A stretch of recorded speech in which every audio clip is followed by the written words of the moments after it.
Ho ho ho! Bonjour et bienvenue à Pacte Pot. Alors moi c'est TK, l'américain de ce groupe d'amis réunis par le rugby. Et j'ai envie de dire joyeux Noël, Merry Christmas à mes potes de ce pack. Je suis très content d'avoir avec moi un certain Amélie Mahé. Comment tu vas, Amélie? Mais écoute, ça va bien. Je reviens de l'entraînement. J'ai fait une petite entorse au rugby à 15. On a fait une initiation au rugby à 13 avec les filles ce soir et accueillies par les joueuses d'Aigues-Vives en banlieue toulousaine. Donc c'est très sympa. J'ai découvert un autre rugby ce soir. Un sport de bourrin. Pardon, je n'ai rien dit. On a fait du toucher, nous. On a fait version de toucher, mais on va laisser Théo l'expérimenter, effectivement, avoir cette vision du rugby à 13. Cette deuxième voix, c'est notre deuxième ligne de 2 mètres. C'est un certain Théo de Saint-Rémy. Comment tu vas, mon cher Théo? Mais ma foi, je vais très très bien. Je suis absolument ravi de passer ce petit moment avec vous pour parler rugby, parce que ça fait quoi, presque 3 semaines qu'on ne s'est pas parlé, Thierry. Exactement, ça fait un certain moment. On a beaucoup sur l'agenda aujourd'hui. On va parler de World Cup 2027. On va parler de Champions Cup, le EPCR, de nos 8 équipes qui sont et les 2 matchs de chaque équipe. Il y avait énormément de rugby dans ces 2 semaines. On va parler rapidement de vos 2 équipes parisiennes aussi, de Racing et des Stades Français dans le Challenge Cup. On va parler Elite 1 rugby féminin. Merci Amélie. Amélie d'ailleurs qui est à nouveau à la télé, mais depuis qu'on te connaît, c'est quoi la 3e fois déjà? Ouais, c'était Rencontre à 15 samedi soir. Pour ceux qui n'ont pas vu, vous le retrouvez sur France TV Sport et donc l'émission de samedi soir avec Arthur et Aurélie qui avaient passé un week-end avec nous le mois dernier quand on a reçu La Rochelle. Et c'est passé samedi soir et voilà, je suis contente du résultat. C'était un beau portrait et voilà, on en découvre un peu plus sur notre histoire de rugby, de famille et voilà. Bah, superbe. Donc affaire à suivre. Si on va en phase finale et on va aller en phase finale. Je pense qu'il y aura d'autres sujets qui seront traités pour nous suivre, pour voir jusqu'où est-ce qu'on ira avec Léa dans ces phases finales version 2026. Amélie, tu peux pas nous cacher, tu dois être un peu la star au lycée quand même. Mais en fait, ils sont plus foot dans le quartier, dans le lycée où je suis, donc pas tant que ça. Là, je suis contente parce qu'en plus, il y a eu des images dans la salle, dans ma classe, avec des élèves. Donc ça, je suis très contente d'avoir eu cette chance de pouvoir les mettre aussi en avant.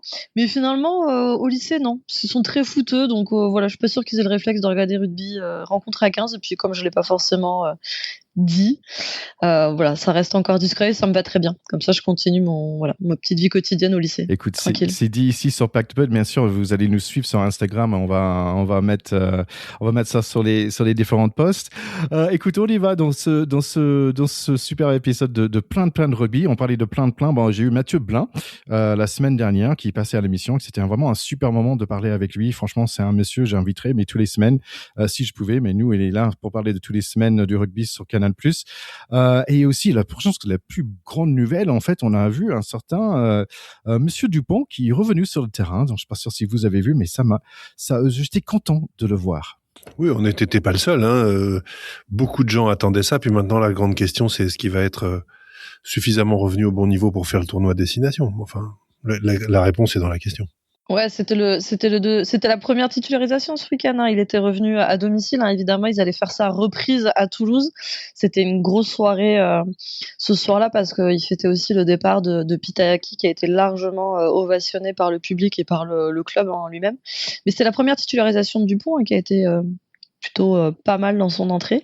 Et oui, effectivement, on va attendre avec beaucoup d'impatience cette liste pour savoir s'il en fera partie et si c'est le cas, est-ce qu'il saura répondre présent. Ouais.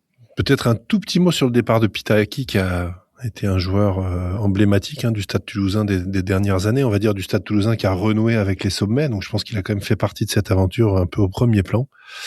Il y avait beaucoup d'émotions, j'ai pas très bien compris pourquoi il partait au début et en fait ce que j'ai lu c'est que il avait pour ses filles une opportunité de recommencer là au mois de janvier un cycle de scolarité qui était cohérent, assez recherché, machin, etc. Et que c'était un peu maintenant ou jamais.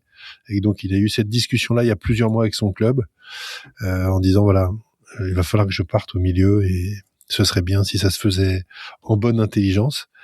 Je trouve ça chouette que le club ait dit oui. Je trouve que c'est un beau signal, une belle aventure aussi sur le fait que c'est pas seulement des joueurs, des machines et des machines à cash accessoirement quand ça gagne. C'est aussi des familles, des gens qui réfléchissent un peu plus loin, qui ont des enfants, et c'est aussi des gens qui ont traversé quand même toute la planète pour venir mettre leur rugby au service de notre rugby. Donc j'ai trouvé cette aventure très belle, et l'émotion qui était celle de tout le staff, de tout le stade et de Pita Aki lui-même avec sa famille, etc., était non feinte.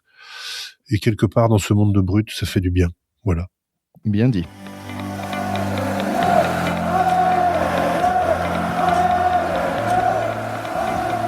Allez, on va passer au Rugby World Cup parce que maintenant on sait qui va jouer contre qui dans les différentes poules en Australie d'ici 2 ans. Il y a 24 équipes en 6 poules différentes, donc c'est un peu complexe. Il y a plus d'équipes que la dernière fois, il y a 4 équipes de plus.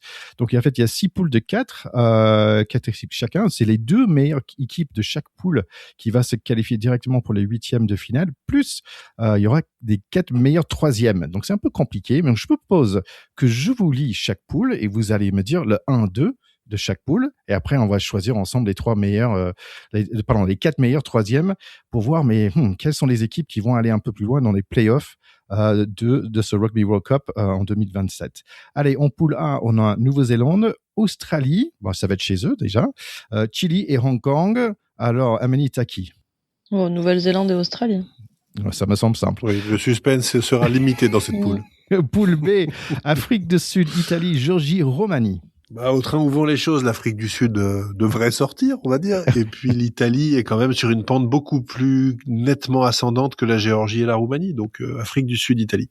Très bien. Poule C, Amélie, Argentine, Fidji, Espagne, Canada. Bon, l'Argentine ressortira facilement aussi. Et après, quand même les Fidjiens. Poule D, Théo, Irlande, Écosse, Uruguay, Portugal. Ça me ferait un peu mal pour l'Irlande et l'Écosse qu'une des deux ne sorte pas. Je pense qu'ils sont aussi assez légitimement favoris. Maintenant, voilà, sur un très très gros malentendu, sait-on jamais. Mais bon, Irlande-Écosse. Moi, j'aurais misé Irlande-Portugal. Oh. Poule E, notre poule à nous, c'est France, Japon, USA et Samoa. France-Japon.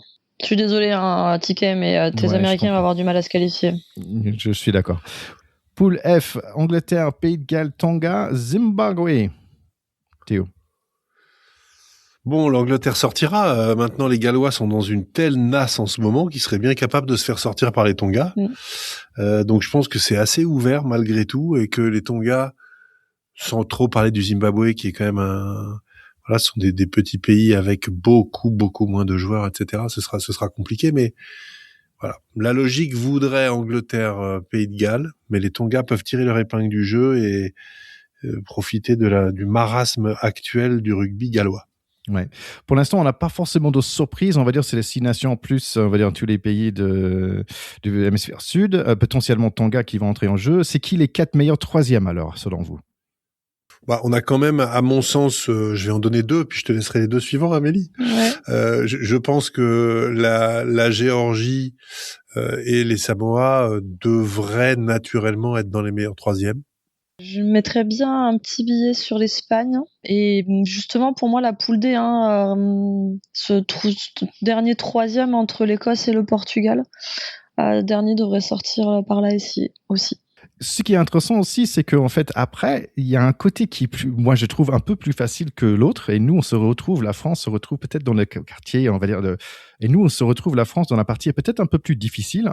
Donc, pour aller en finale, normalement, en fait, c'est grâce au Valley Media qui a fait ça. On devrait battre en premier tour soit Écosse ou Irlande.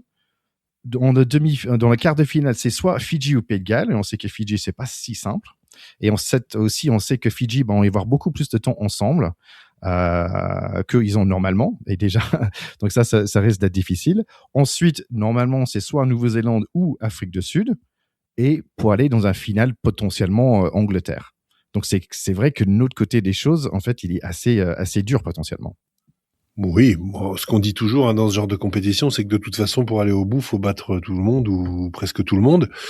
Moi, je préfère cette perspective de quart de finale contre une nation européenne qu'on connaît, qu'on a quand même l'habitude de battre régulièrement, que ce soit l'Irlande ou l'Écosse, même si on les bat pas systématiquement, loin s'en faut, que contre une très très grosse écurie comme on a eu à la Coupe du Monde 2023 où on s'est retrouvé avec une espèce de finale avant l'heure en quart de finale et quand on a perdu honnêtement c'était cauchemardesque, voilà. Donc j'aime bien moi cette croissance vers le titre mondial avec un chemin un peu balisé, un quart de finale déjà très exigeant mais en terrain relativement connu, un huitième pardon, un quart de finale qui là aussi est dans le potable avec évidemment du risque parce qu'il n'y a pas de canard boiteux en quart de finale, mais ça reste faisable. Et puis après, à partir de demi-finale, on est dans des matchs effectivement à qui tout double où on lance la pièce et on sait pas trop ce qui se passe. Mais si on est déjà en demi, c'est moins grave en fait de sortir, c'est moins traumatisant pour les supporters. Voilà, j'ai beaucoup parlé, mais c'est ça mon feeling. Non, de toute façon, on a cette Coupe du Monde de 2023 qui va nous hanter pendant encore quelques décennies. Il faudra plusieurs éditions pour qu'on s'en remette. Donc, de toute façon, il va falloir y aller avec les crocs et voilà, se rassurer dès les phases de poule et arriver mort de faim en huitième. Et alors, si on prend une équipe européenne qu'on rencontre tous les ans, va falloir les écraser parce qu'en fait, ça va monter crescendo et surtout pas arriver en demi avec pas le mental et pas répondre présent, alors que en face on sait que on nous laissera pas l'opportunité de passer au travers. Donc on a encore 2 ans pour se mettre dedans et comme on l'avait déjà dit sur les éditions précédentes, le Six Nations va vite nous mettre dans le bain. Ouais, j'ai l'impression que ça démarre vraiment maintenant, en fait, le Coupe du Monde. La préparation, je pense qu'on n'aura plus on va dire, on envoie l'équipe B, l'équipe C en Nouvelle-Zélande. Je pense que ça va pas être le cas dans les années à venir. Et aussi, on a un nouveau système aussi de Nations Cup, en fait, qui va être tous les 2 ans pour préparer aussi ce Coupe du Monde. Donc, on va parler de ça en janvier. Normalement, je vais inviter encore Monsieur Miguel Fernandez, notre super agent sportif, qui va venir pour parler de tous les nouveaux changements. Une nouvelle trouvaille des foufous du sport business là, avec une nouvelle fausse compétition pour essayer de mettre en scène des trucs qui n'ont pas de sens. Moi, j'en ai un petit peu marre de ces compétitions qu'on rajoute, qui veulent strictement rien dire. Faisons des choses simples, voilà. Essayons de pas multiplier les effets d'annonce sur des espèces de soi-disant événements qui n'en sont pas. Il n'y a pas 50 événements. Il y a le tournoi Destination qui est magnifique. Il y a la Coupe du Monde tous les 4 ans. C'est pas la peine d'essayer de faire une compétition mondiale à enjeu toutes les 5 minutes. Sinon, il n'y a plus d'enjeu. Je sais pas. Moi, je trouve que c'est intéressant parce que ça a mis un peu dans le jeu où il y en avait pas avant. Et moi, je trouve ça intéressant, par exemple, de regarder des vraies équipes des types de France qui va à Nouvelle-Zélande.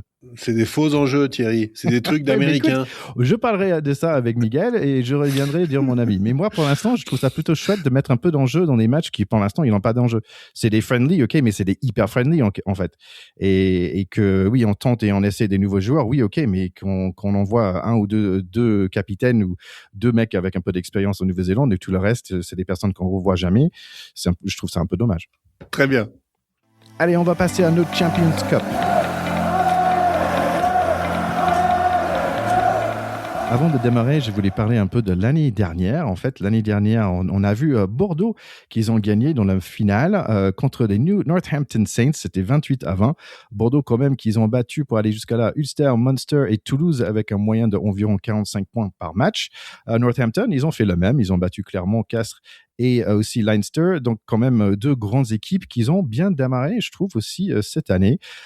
Pour l'histoire, en fait, ça fait 5 ans à la suite que les équipes françaises ont gagné le Champions Cup et aussi qu'on a eu beaucoup des meilleurs joueurs en fait du tournoi. C'était en fait 4 Français et 1 Irlandais, Josh van der Flier qui était aussi, mais il y avait Antoine Dupont 2 fois, Aldrit et Damien Penaud l'année dernière pour Bordeaux.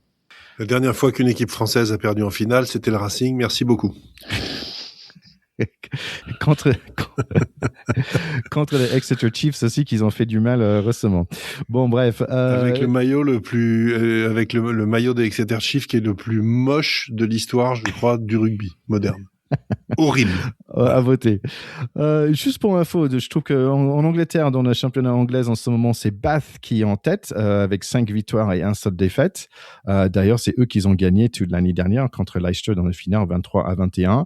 Et pour le fameux URC, d'où viennent toutes les autres équipes, les équipes d'Afrique du Sud, et, Irlande et Pays de Galles et Écosse, en fait, c'est les Stormers qui sont en tête 6-0 pour l'instant. Donc voilà, d'ailleurs, mais c'est Leinster, les Irlandais, qui ont battu les Bulls dans le final de l'année dernière.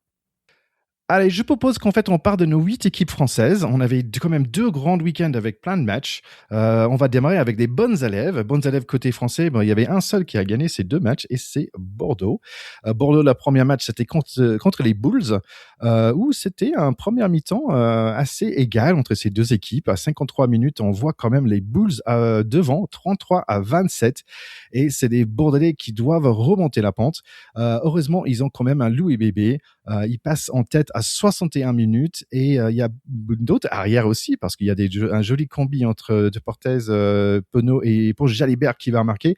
Ça finit 46-33 pour Bordeaux. Il faut aussi dire que les Sudaf derrière, ils avaient plus de 300 caps pour leurs arrières. Ils avaient quand même Pollard, Moody, Willie Leroux et Krell.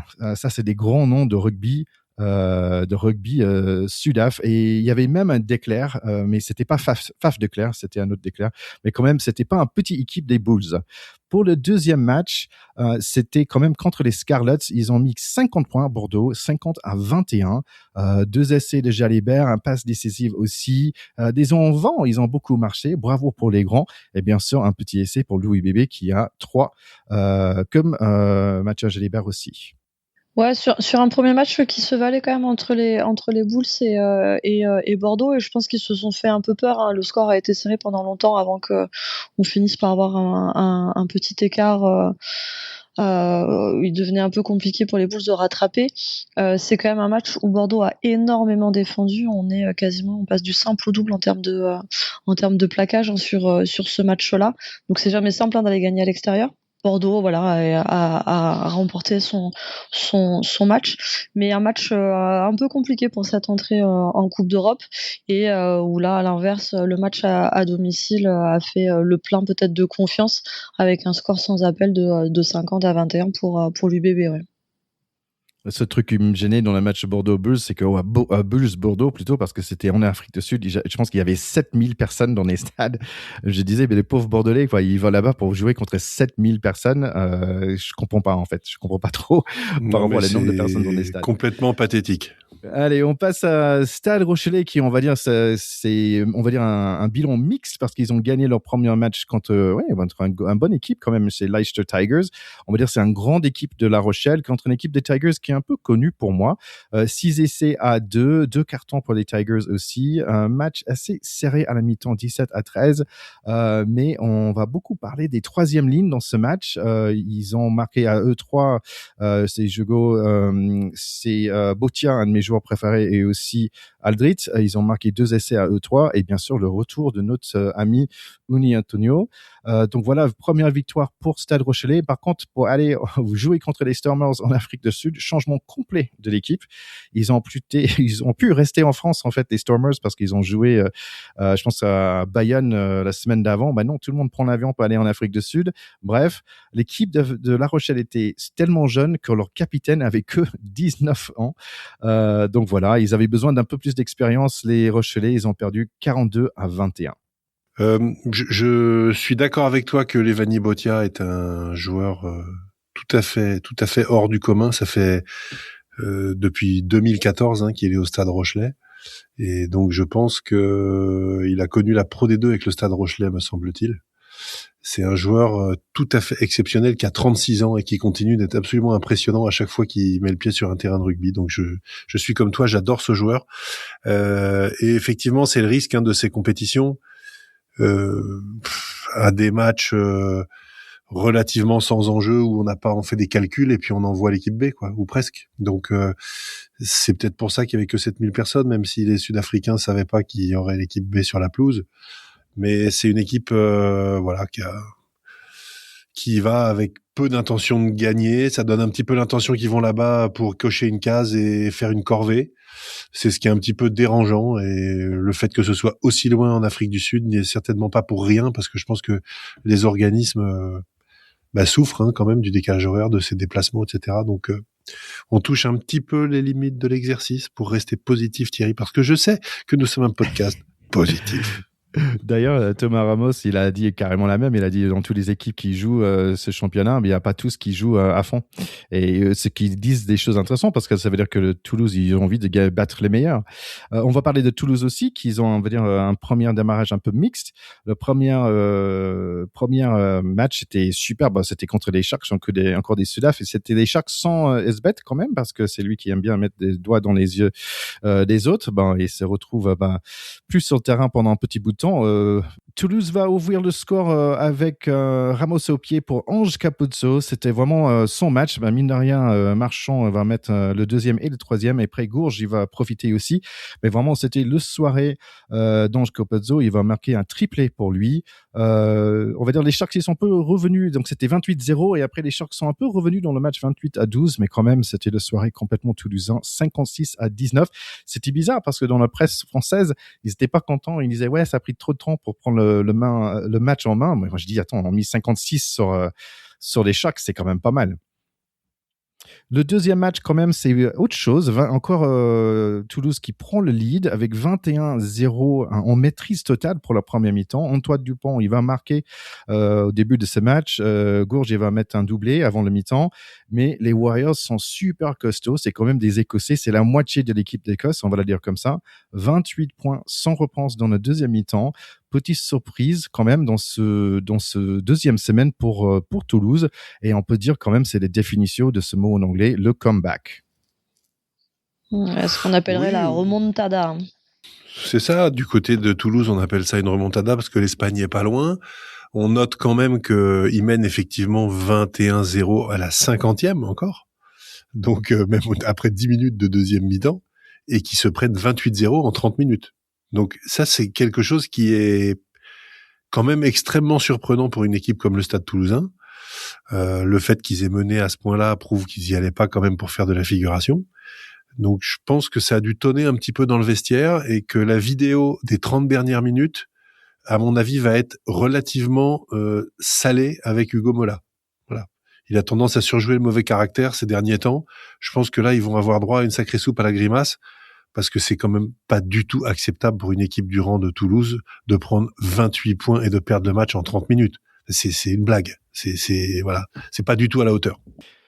Tu me connais, j'aime bien écouter les podcasts en anglais aussi sur le rugby. Et en fait, il y avait un qui disait, en fait, le coach, j'oublie son nom, ça sort de ma tête, mais le coach de Glasgow, il devrait peut-être se postuler pour l'équipe nationale de l'Écosse bientôt pour remplacer Gregor Townsend. Allez, on passe à Toulon. Le premier match, c'est un météo écossais. On reste écossais quand même. C'est à Edinburgh. Pour les Toulonnais, c'est 10-0 pour Toulon à 9 minutes, mais c'est 10-10 4 minutes plus tard. Ben White, quand même, 2 essais dans ce match assez serré. 18-17 pour le mi-temps. 21-20 à 60 minutes, mais c'est Edinburgh qui va gagner à 75 minutes. C'est là qu'il débloque le score, 33-20. Donc, premier match difficile en extérieur pour Toulon. On va dire pour le deuxième match contre Bath, Bath quand même un grande équipe qu'on a dit qui sont en tête en ce moment en Angleterre. C'était 13-13 à 32 minutes. Joli essai par Brex, franchement un joueur que j'adore jouer, cet Italien. C'était grâce à derrière un petit percé d'un pilier, le numéro 3. Mais c'est l'air très difficile contre Bath. Heureusement, ils sont à la maison, à Toulon, vraiment un 16e homme qui est là. Ça va assez vite et Toulon va mettre un autre avec un joli charge d'Olivon qui était l'homme du match. Il était partout. 18-13 pour ce mi-temps. Échange d'essai, deuxième mi-temps, 28-20 à 57 minutes. On voit Finn Russell qui remonte les troupes de Bath et ça marche. Ça devient 28-27. Mais Toulon est au top, franchement. Gros mêlée à 5 mètres. Et après, c'est Lewis Ludlam l'anglais qui va marquer 35-27 et finalement ça finit 45-34. Voilà, sacré match pour Toulon qui monte des ambitions en fait. Ouais, c'est un bon retour dans cette deuxième match de Coupe d'Europe parce que le premier, il fait vraiment avoir des regrets. Ils ont craqué en toute fin de match et voilà, au classement final, ça pourra peut-être faire mal. En tout cas, là, voilà, à domicile, ils ont répondu présent.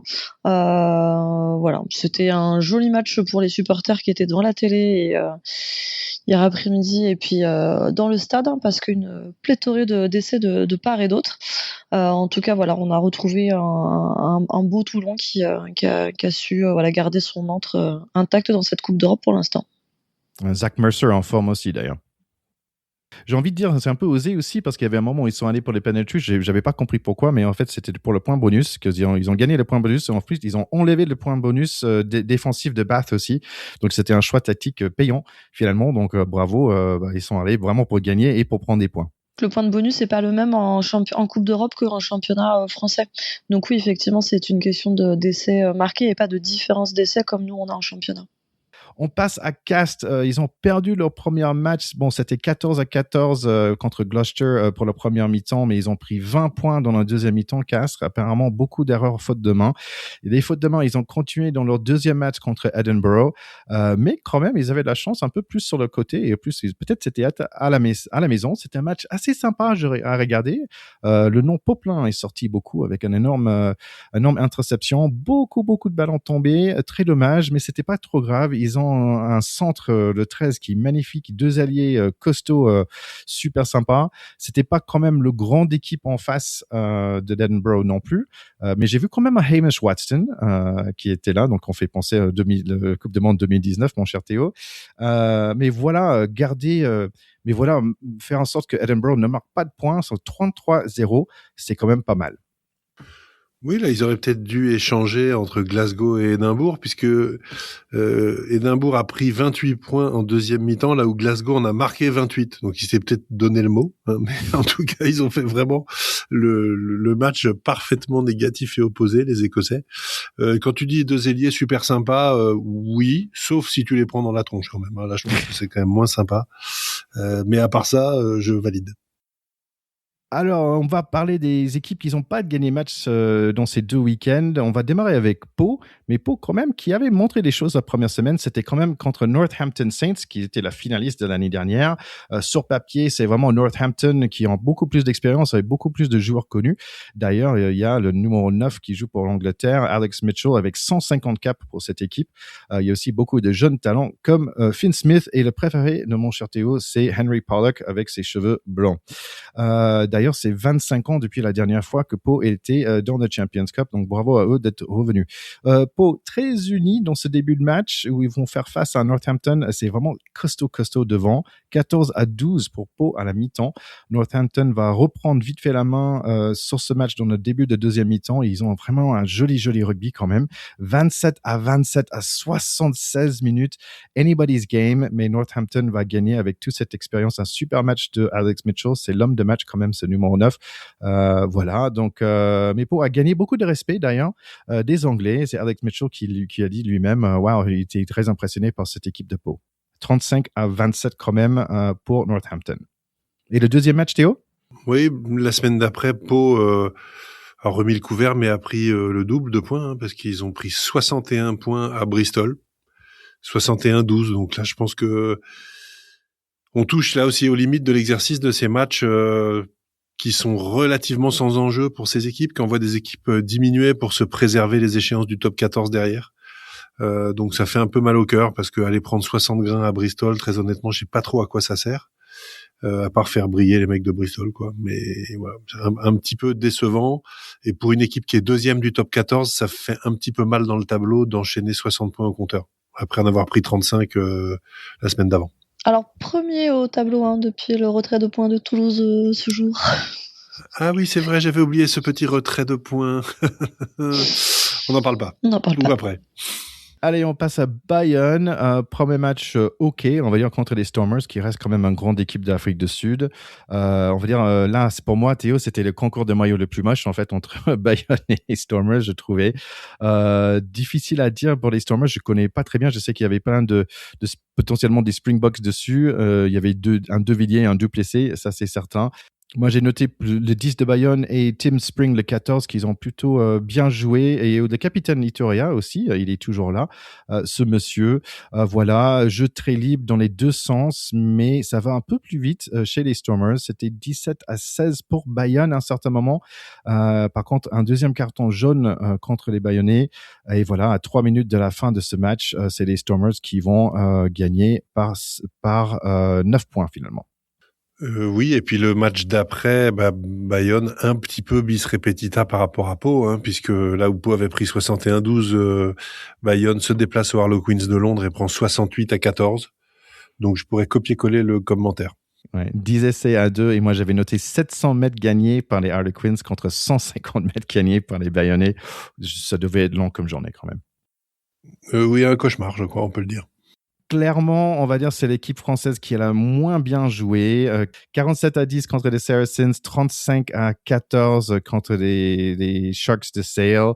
Je pense que c'est Fritz Lee récemment qui commence à dire des choses par rapport à la vestiaire. Il dit ce projet, je sais pas où ça va. Ça fait 3 ans, ça bouge pas. Donc voilà, une petite crise, on va dire à Clermont. Oui, ce qui est désolant, c'est surtout de perdre à domicile. Il faut quand même savoir que pendant longtemps, Clermont et même en Coupe d'Europe était une équipe qui était très difficile de battre au Michelin.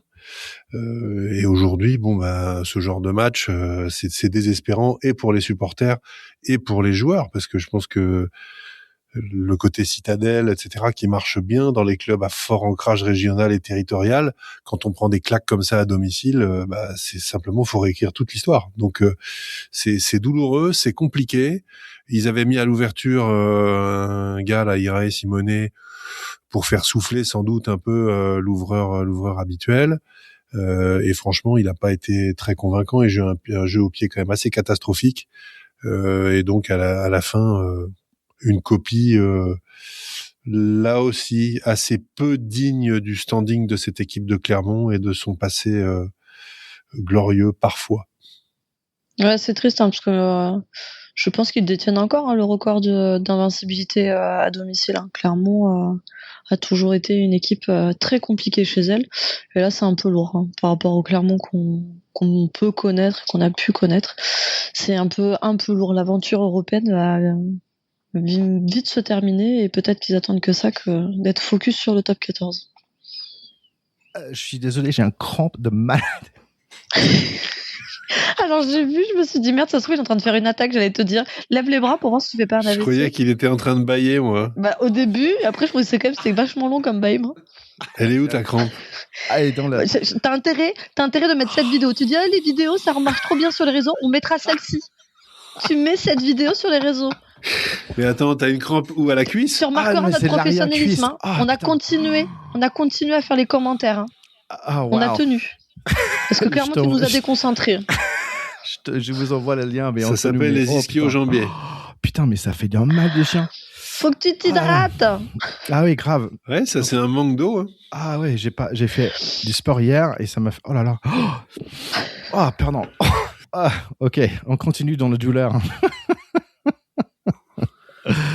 Allez, dernière ligne droite sur... Allez, dernière ligne droite sur le PCR. Les Écossais, plutôt pas mal. Glasgow qui a gagné leurs 2 premiers matchs. On a dit contre les Sharks de Sale 26-21 et contre Stade Toulousain. Là, ils ont revenu 28-21. Donc, bravo pour le Glasgow. Edinburgh, pas mal, où ils ont gagné contre un bon Toulon, mais perdu contre Castres, mais Castres à la maison. Voilà, les Écossais, on va dire, surtout, ils montrent des choses. Irlande, Leinster, ils ont battu quand même Leicester, les Leicester Tigers, donc quand même, ils sont bien présents. Et ils ont aussi battu les Harlequins, donc voilà, eux, ils sont 2-0. Munster, un peu moins bien dans le sens qu'ils ont perdu contre Bath, mais moi, j'ai regardé ce match contre Bath, c'était magnifique, en fait, à l'opposé des matchs Afrique du Sud, c'est à 7000 personnes dans le stade. Là, le stade de Bath était complet. Je pense à notre Bex Flanagan aussi, c'est son équipe préférée. On voyait vraiment une équipe qui avait envie de gagner, mais vraiment un match, ça devait être sympa d'être là un samedi soir avec une pinte dans la main. Ça sentait la fête, en fait, ce match-là. Ils ont, donc, Munster, ils ont perdu contre Bath, mais ils ont gagné contre Gloucester. Donc voilà, 1-1 pour eux. Les Gallois, il y a Scarlets, en fait, qui ont perdu leurs 2 matchs de Bristol par un seul petit point et après le raclé contre Bordeaux. Sinon, les Afriques du Sud, les Stormers, ils ont gagné leurs 2 matchs contre les 2 équipes françaises. Ils ont battu Bayonne, ils ont battu Stade Rochelet. Les Sharks, ils ont gagné un match, ils ont perdu un match. Les Bulls, par contre, ils ont perdu leurs 2 matchs, mais quand même, ils avaient UBB et Northampton Saints. Donc, c'est les 2 finalistes de l'année dernière pour les Bulls. Les English, en général, on peut dire que c'est les Northampton Saints qui ont gagné leurs 2 matchs. On va dire les mauvaises joueurs, en fait, c'est les Leicester Tigers, un peu étonnant pour une équipe de Leicester qu'on connaît très bien. Tous les autres, on va dire Bath, Saracens, Sale, Harlequins, Bristol, Gloucester, ils ont tous gagné 1 et perdu 1 match. Donc voilà un petit recap sur ce beaucoup de rugby. J'ai pris énormément de plaisir. Je sais pas combien de matchs de rugby j'ai regardé dans ces 2 semaines, mais c'était très très sympa. C'est ta femme qui doit être contente. Exactement. Allez, on va parler on parlait de ma femme. Tiens, on va parler de rugby féminin. Ah, cette transition! Incroyable. C'est Incroyable. Mais je savais pas qu'elle jouait. Tu nous l'apprends. Elle non plus. Ouais, on va faire un point sur l'élite 1 du rugby français, où on avait eu un début de saison un peu particulier parce que le triple champion en titre Bordeaux ramait très clairement. On rappelle que le championnat a démarré en même temps que la Coupe du Monde et que la plupart des clubs ont commencé leur championnat sans les internationales. Alors si des équipes qui finalement avaient envoyé peu de joueuses comme Toulouse ou Romagna avaient réussi quand même à bien avancer dans le championnat, mais d'autres équipes ont tiré un peu la sonnette d'alarme assez rapidement en enchaînant des matchs un peu mitigés, et c'était le cas de Bordeaux. Sauf que là, on en arrive à déjà, ça y est, une bonne partie de la saison est jouée. Il y a eu ce week-end la 7e journée. Et on a eu 2 très grosses branlées, on va le dire clairement. Le Stade Toulousain a mis 51 points à 10 à Bobigny chez elle, et Romagna a mis un 41-0 sec à Toulon, le promu dernier champion d'élite 2, qui découvre pour la première fois de son existence l'élite 1. Dans les autres oppositions du week-end, Blagnac s'en est très difficilement sorti de Montpellier à domicile avec un 12-10. Ça a été vraiment un match très très serré tout au long de la partie. Et enfin les 2 autres oppositions, donc Grenoble qui est allé gagner à Lille 20-5, et Bordeaux qui, ça y est, reprend enfin un peu plus les rênes dans ce championnat avec un 22-3. Ce qui fait qu'on a un classement assez net déjà, avec les 2 premiers, Stade Toulousain et AS Romagna, qui ont tous les 2 gagné leurs 7 matchs. Donc l'opposition entre les 2 équipes début février devait être très intéressante pour savoir qui va prendre un peu le dessus. Bordeaux s'est bien rattrapé et accroche la 3e place. Et après, on a les équipes qui sont très serrées, et bien heureux qui seraient capables de dire qui pourrait se qualifier à l'heure actuelle pour cette 4e et dernière place qualificative en demi-finale. Puisqu'on a Blagnac, Montpellier et Grenoble qui sont très très serrés à 3 points d'écart. Et le suspense reste encore de mise pour les dernières équipes. Lille et Toulon qui ont juste une victoire chacune. Le relégué devrait certainement se jouer entre ces 2 équipes. En tout cas, beaucoup de suspense sur cette élite 1. Contrairement d'habitude, on avait toujours le 4 habituel. Toulouse, Romagna, Bordeaux et Blagnac qui étaient très largement devant les autres équipes. Et il semblerait que on ait un peu de suspense sur cette 4e place. Peut-être que les changements d'entraîneur à Blagnac à l'intersaison a changé la donne dans l'équipe. En tout cas, de tout cœur avec les filles que je connais là-bas, ne lâchez rien. On a encore beaucoup de matchs pour se rassurer et aller arracher cette 4e place. J'ajoute juste que Lyon en bas du classement me paraît pas complètement tiré d'affaire quand même. C'est un peu plus compliqué, mais voilà, on a un bon staff et je suis plus confiante pour Lyon qui saura répondre aux échéances. Là, Lille est en difficulté depuis quelques saisons et Toulon découvre les grandes, le must du rugby féminin. Donc voilà, on en reparlera dans quelques semaines, mais voilà, j'ai bien peur que ça se joue entre les 2. D'ailleurs, j'ai vu qu'il y avait potentiellement un nouveau coach pour les féminins. Est-ce que la décision est déjà prise ? Alors c'est fait, l'entraîneur, j'ai plus son nom, mais l'entraîneur de Bordeaux a fait son dernier match avec les filles hier. Donc il a pu avoir partir avec une victoire à domicile, puisque le contrat démarre au mois de janvier. Donc c'était son dernier match avec Bordeaux, et j'ai pas suivi qui était annoncé au staff au Bordeaux. En tout cas, ça va être une très grosse perte pour les filles de Bordeaux.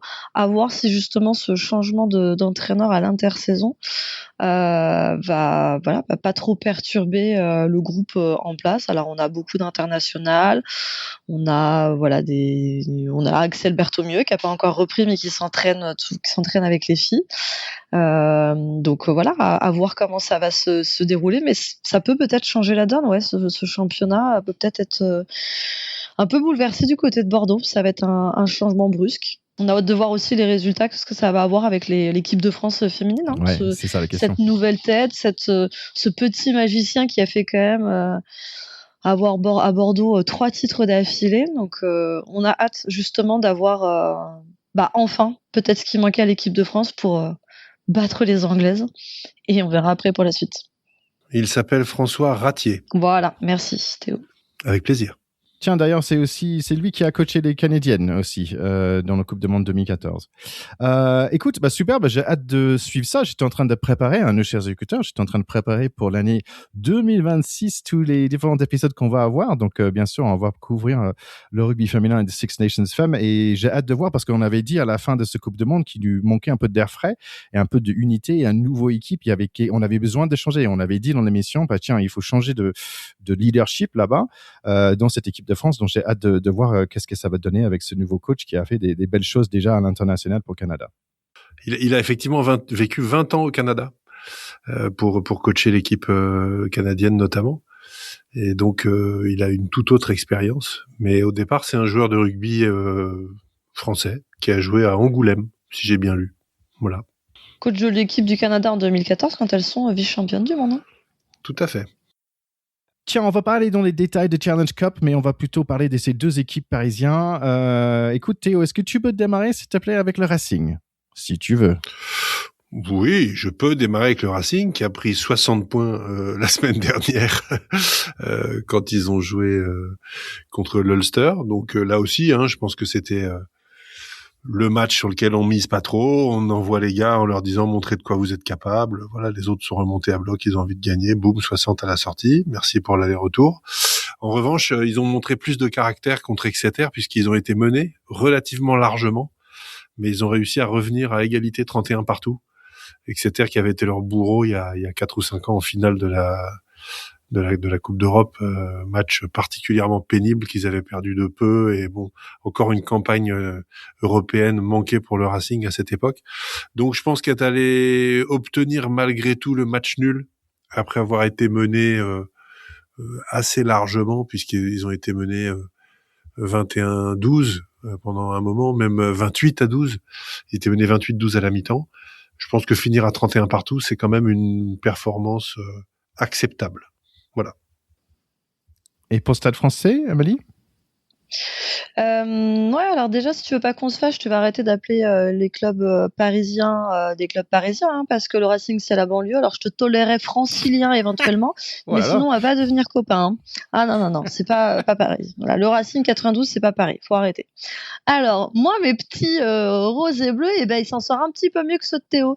Dans ce début de Challenge Cup, on a d'abord reçu en fait Cardiff à la maison à Jean-Bouin avec un superbe score de 38-17, donc une très belle entrée en matière pour ce premier round.